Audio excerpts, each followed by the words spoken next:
My name is Zhu Pei, and I'm solving the problem of impact of COVID-19 pandemic. The first question is how can pandemic influence the aggregate demand in Taiwan? As we know, the aggregate demand is contributed by consumption, investment, government purchase, and net export. And due to the social distance, people rather stay at home than going outside spending money.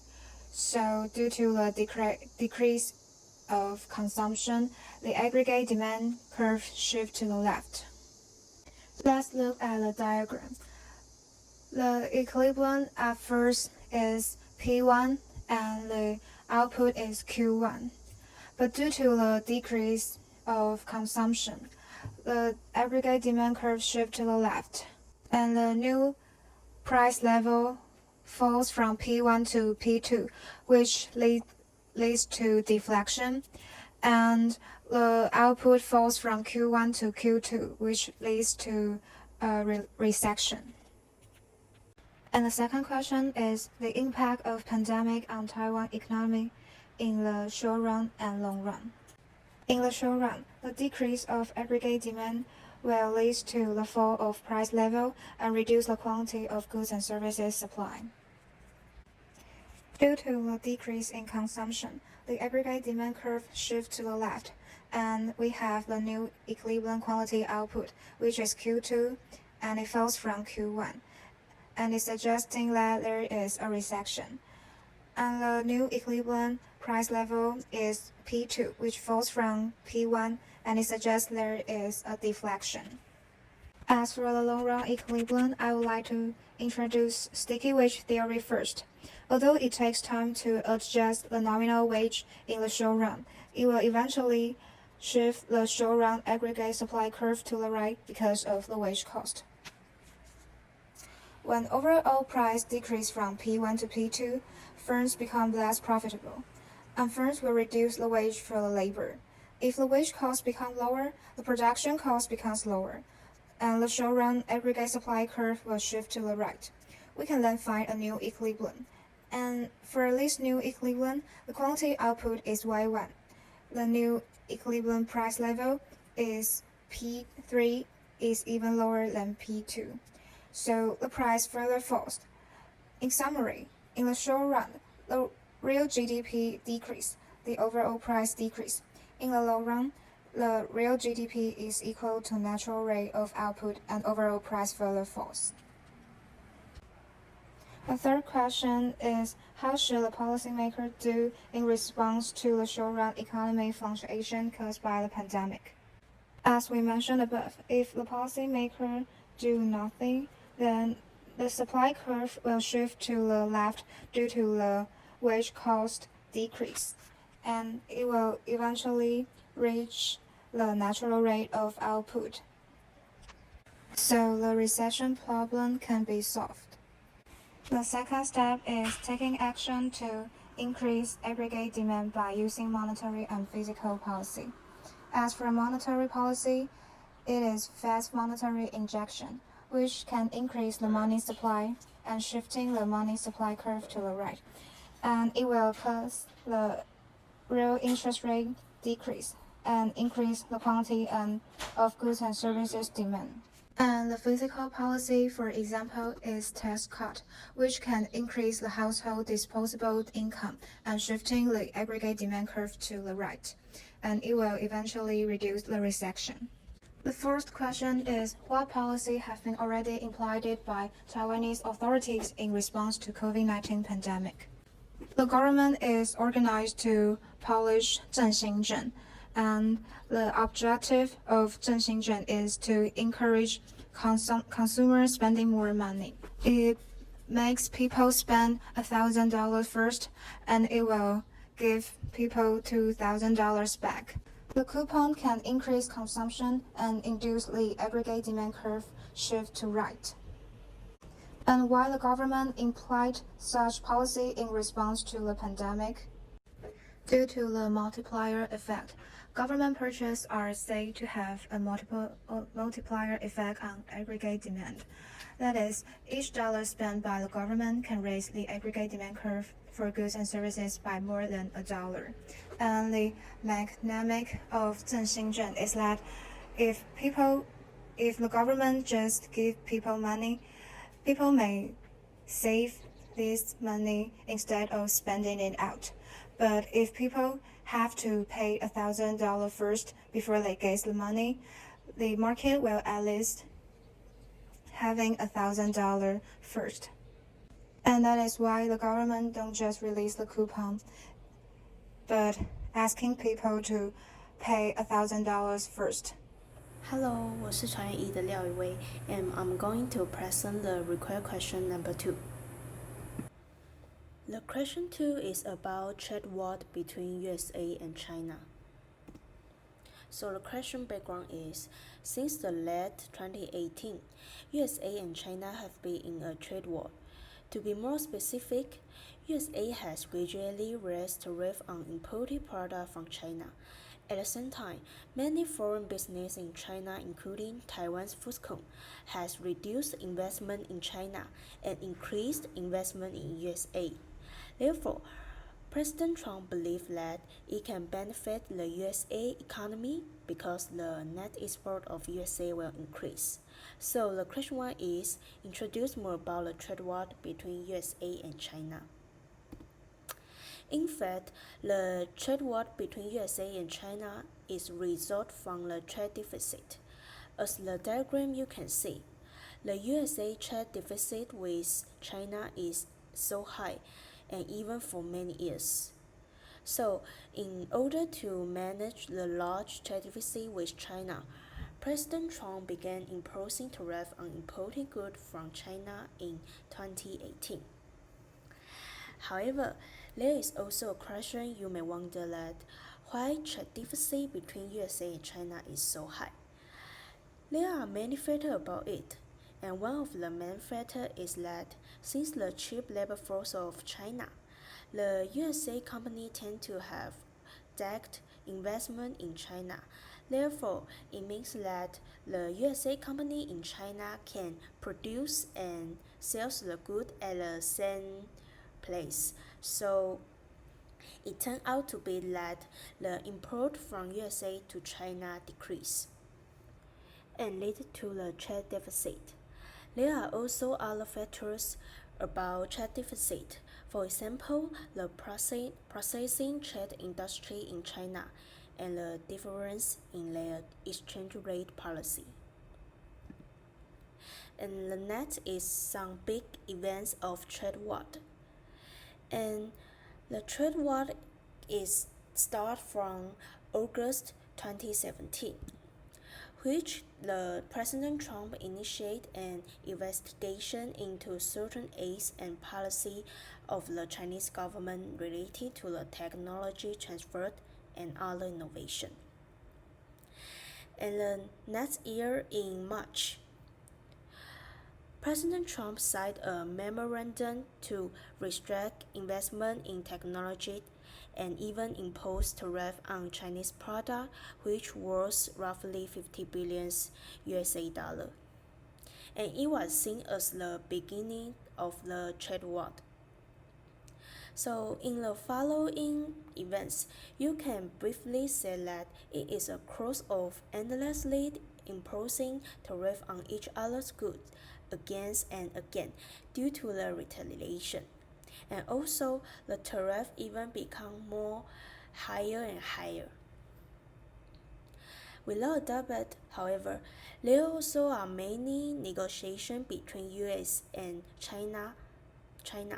The famous one is they temporarily reached an agreement at the G20 summit on December 2018 to de-escalate the trade tension. However, the agreement did not keep for long. It was broke in 2019 and even escalating the war again.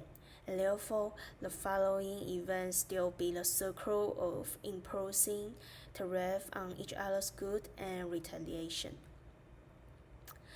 The latest progress about trade war is that in January 2020, they finally signed an agreement called Phase 1, and this deal is more complete and effective than before. Therefore, many people think that it was temporary easing 18 months long trade tension between the world's two biggest economies. The question 2 is, use the appropriate model to analyze the impact of both tariff policy and capital flow on the following macroeconomic variables of U.S. economy. So I will use the notable fund market, net capital outflow, and foreign currency exchange market model, which the vertical axis is real exchange rate, to analyze the trade war effect on USA. So the first is foreign currency exchange market. And at first, I will set two parts to discuss the impact of trade war on USA, and which is tariff policy and capital flow. So the foreign currency exchange market is related to the tariff policy. Due to the tariff policy, the import of USA decrease, and therefore it will lead to the demand increase. It is because that demand in foreign currency exchange market will equal to the net export, and the net export will equal to the export minus import. So the import decrease will increase the net export and also increase the demand. So the demand curve in foreign currency exchange market shift from D1 to D2. And about the supply curve in foreign currency exchange market, in fact, it is unrelated to the exchange rate, and it is related to the interest rate. So the supply curve in this market will remain the same. So finally, the real exchange rate will increase.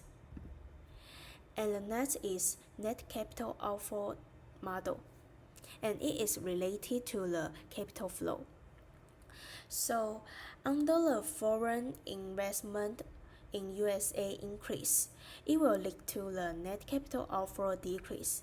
And why? It is because that the purchase NCO is equal to the purchase of foreign asset minus the purchase of domestic asset by foreigners. Therefore, foreign investment in USA increase means that the purchase of domestic asset by foreigner increase. So therefore, the NCO will decrease, and the NCO curve shift from NCO1 to NCO2. And the last one is loanable fund market, and it is related to the capital flow. So by the definition, the demand in loanable fund market is equal to the domestic investment plus NCO. Therefore, due to the foreign investment in USA increase, the NCO will decrease. So the NCO decrease will lead to the demand in loanable fund decrease. Therefore, the demand curve will shift from D1 to D2, and the real interest rate will decrease from R1 to R2.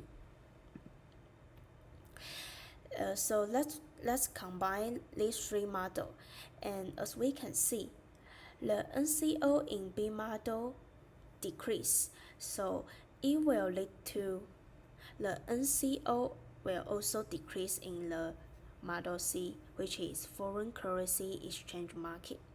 So the S1 curve will shift to the S2, and the equilibrium point will move to the upper right. Therefore, the real exchange rate will increase from E1 to E2. So the result of question 2 is real interest rate net capital outflow and net export all decrease, and the real exchange rate will increase. The question 3 is use appropriate model to analyze the short-run impact of both tariff and capital flow on the following macroeconomic variables of China economy. So I will use ADAS model and foreign currency exchange market model, which the vertical axis is nominal exchange rate, to analyze the trade war effect on China. So the first is ADAS model, and at first I will also set two parts to discuss the impact on the China's economy, and which is the tariff policy part and capital flow part. So by the definition, the aggregate demand in ADAS model is equal to C plus I plus G plus X minus M, and X minus M also equal to the net export.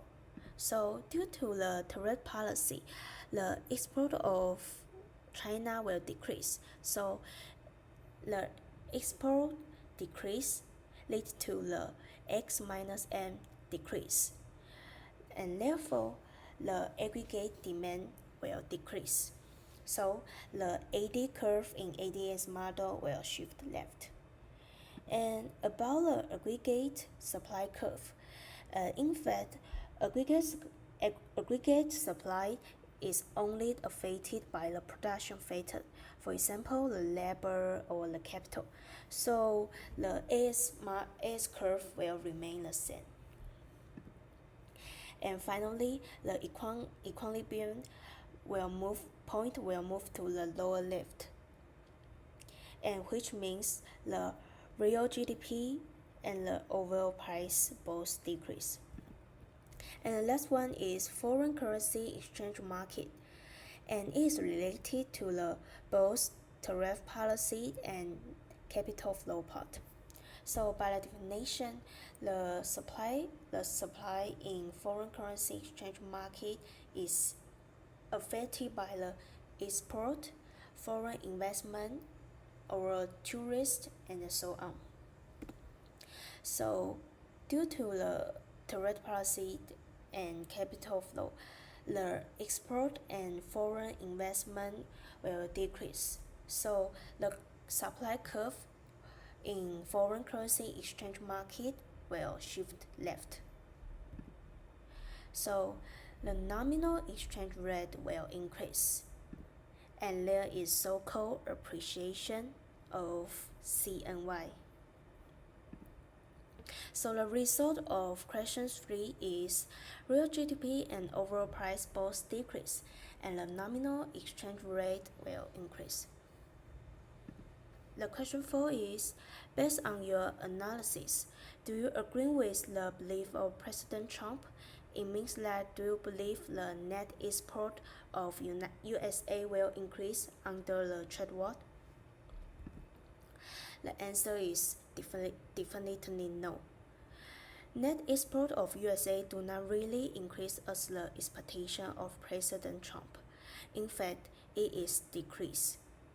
And another fact about trade war is that the trade war between USA and China even caused both sides suffer.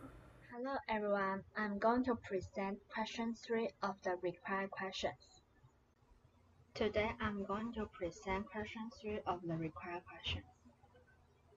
Firstly, what's the quantitative easing policy?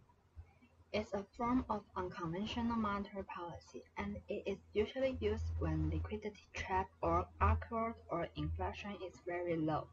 To execute QE policy, central bank purchases long-term government bonds or other financial assets from the open market in order to increase the money supply and encourage lending and investment. In other words, it seems like banknote printing. By purchasing government bonds or other financial assets to increase currency circulation, then it can stimulate banks to lend money. And What's the difference between QE policy and conventional monetary policy?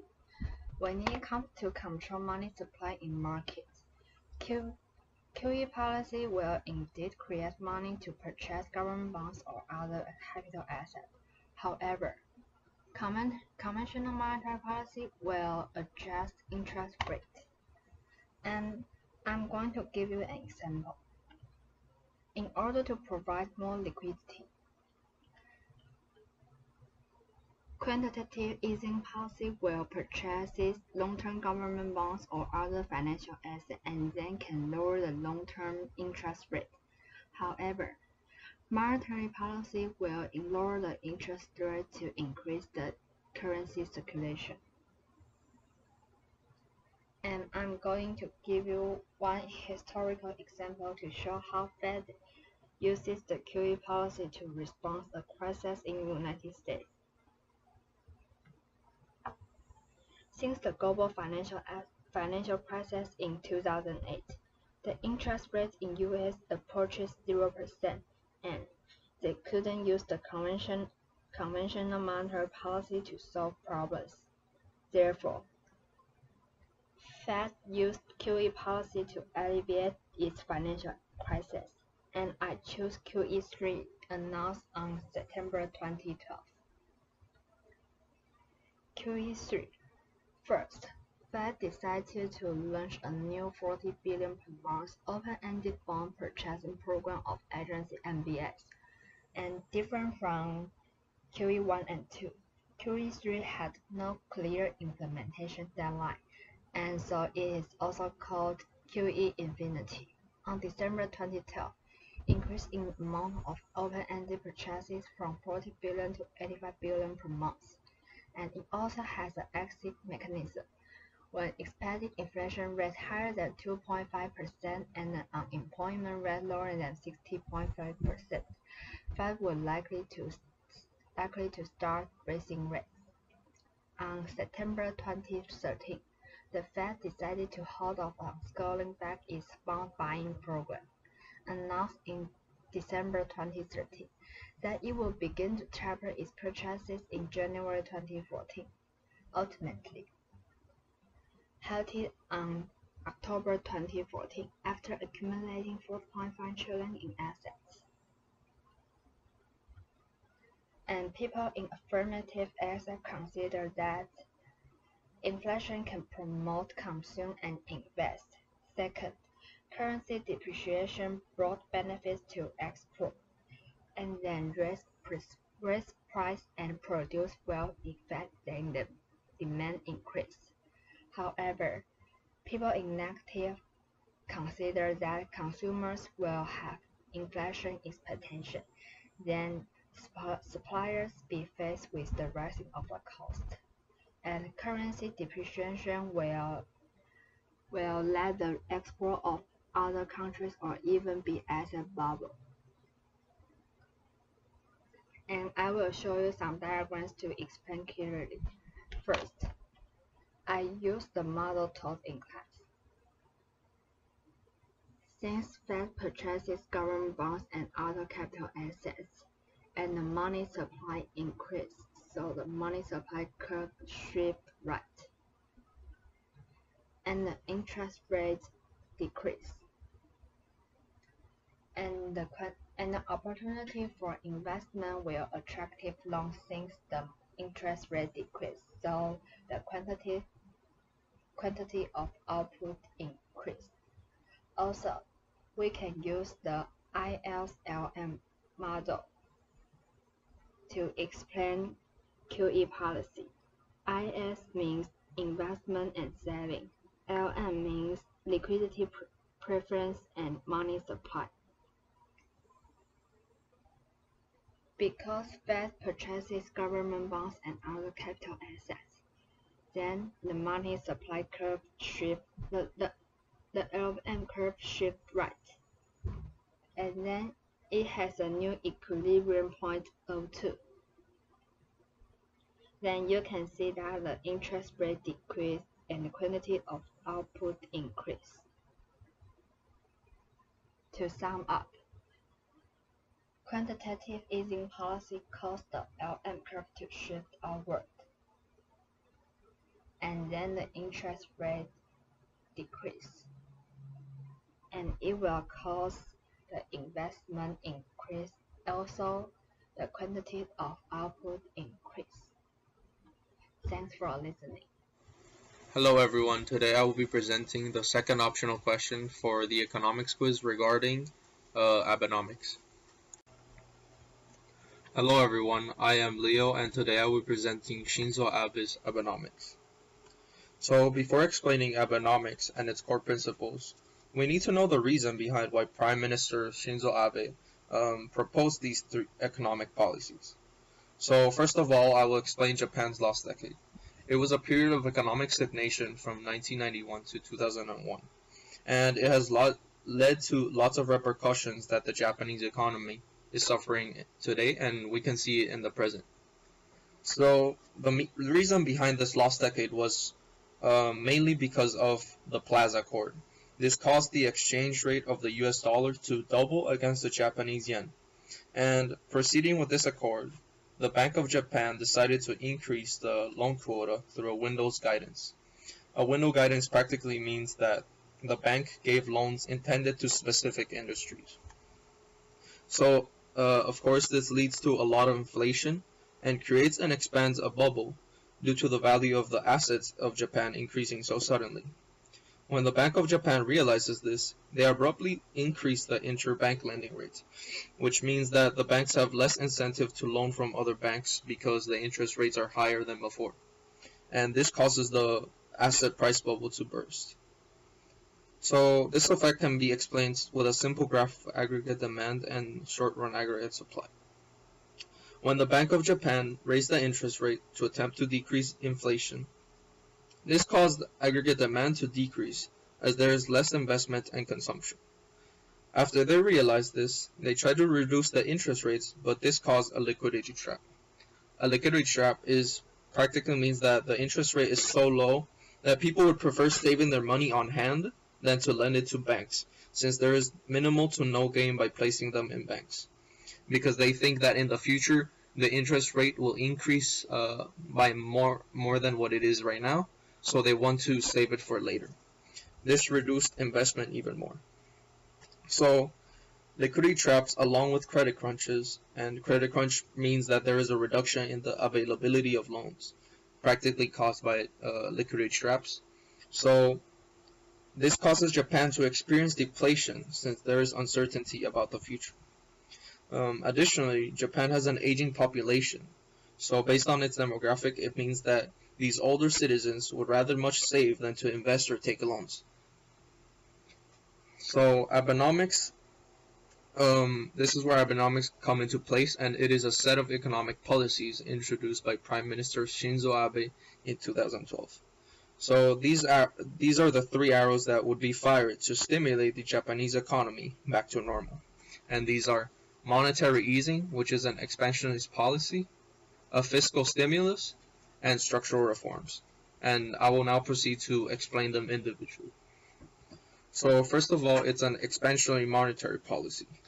So Abenomics proposed to increase the money supply from 60 trillion to 70 trillion yen, with a goal of increasing inflation by 2%. So this is explained by the first graph.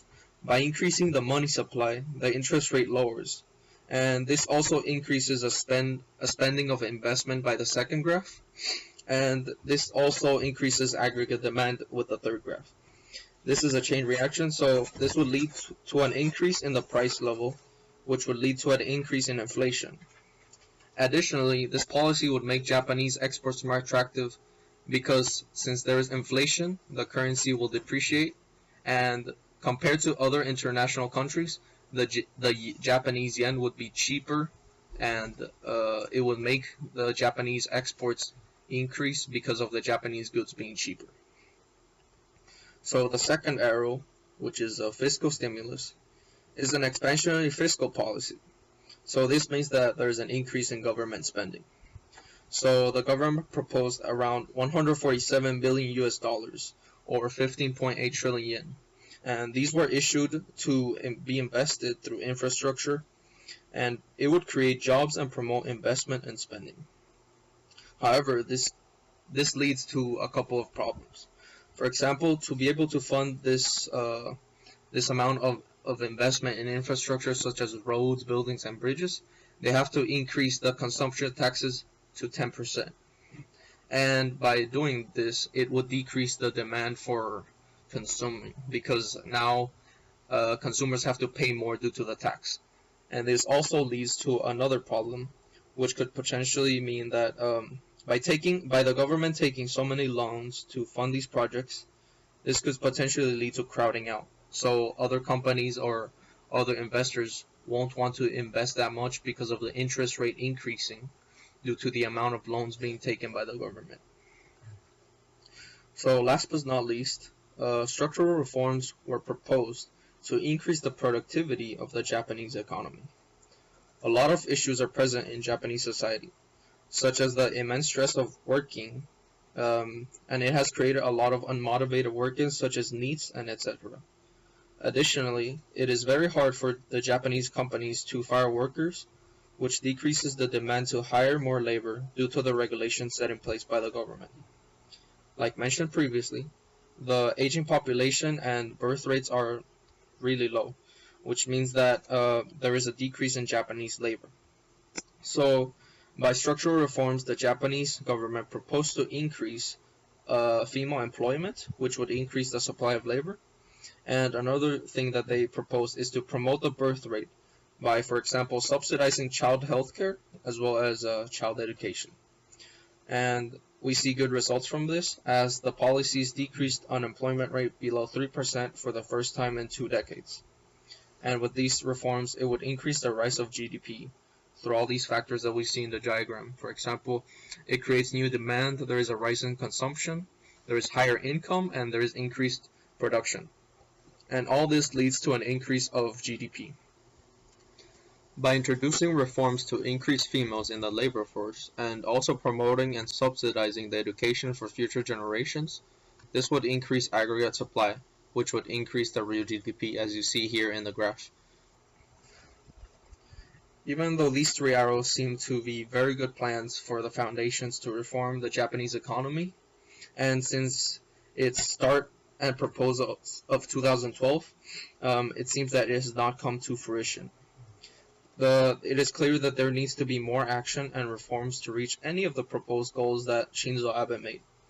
For example, Japan's current inflation rate as of 2019 was 1%, compared to the proposed target of 2%. And some good progress has been made.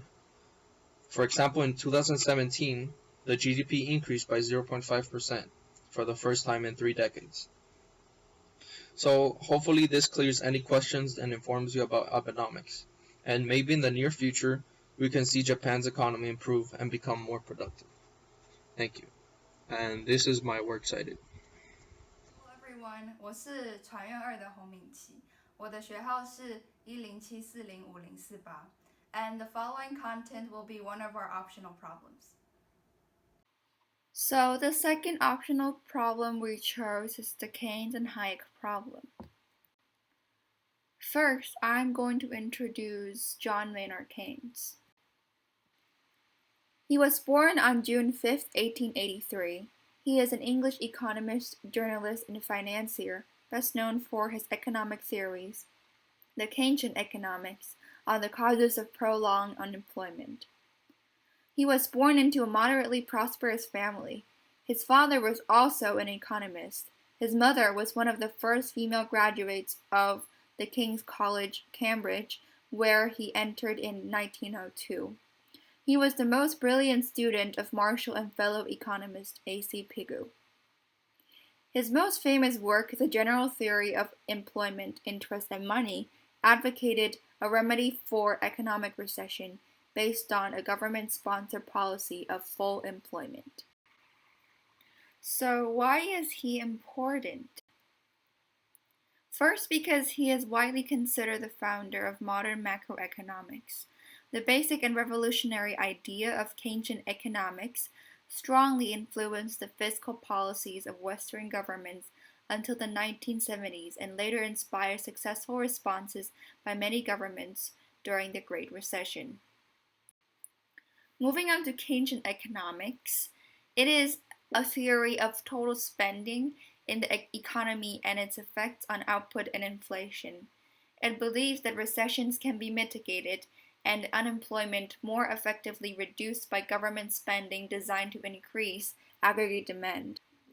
The first concept is that it focuses on using active government policy to manage aggregate demand in order to address or prevent economic recessions. The second concept is it was created in response to the Great Depression and was highly critical of classical economic arguments that natural economic forces and incentives would be sufficient to help the economy recover.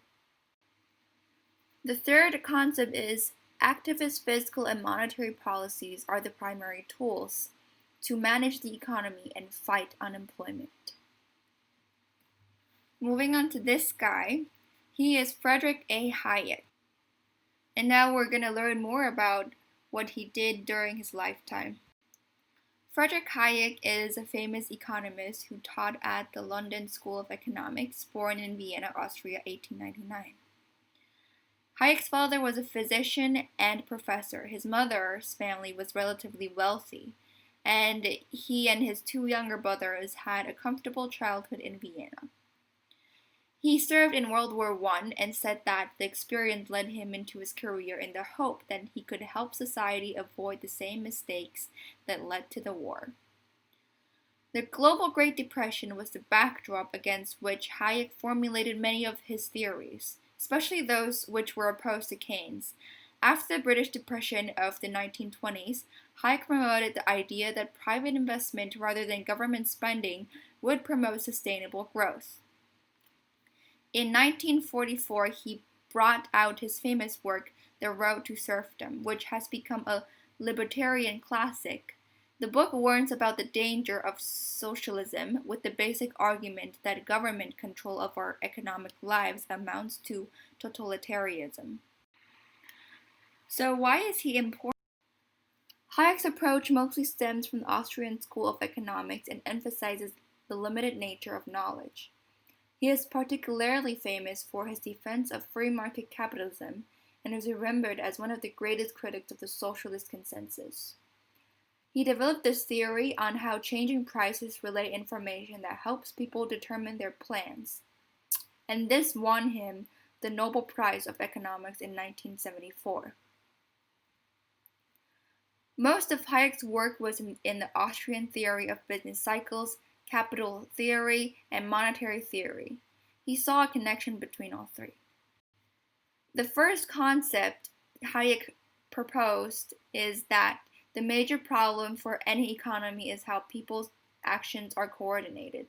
The price system, known as the free markets, did a remarkable job of coordinating people's action, even though that coordination was not part of anyone's intent.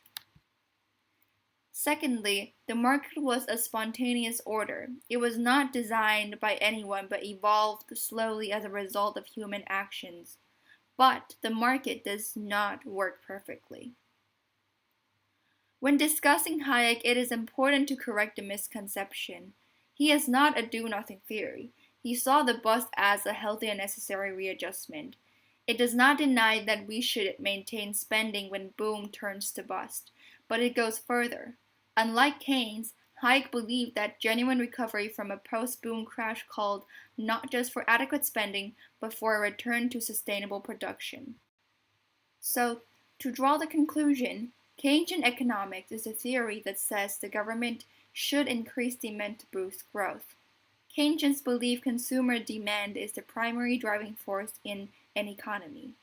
As a result, the theory supports the expansionary fiscal policy. Its main tools are government spending on infrastructure, unemployment benefits, and education. On the other hand, Hayek preferred most activities to stay in private hands. He believed that the market has the power to recover itself and emphasized the processes of cause and effect in real-world economics.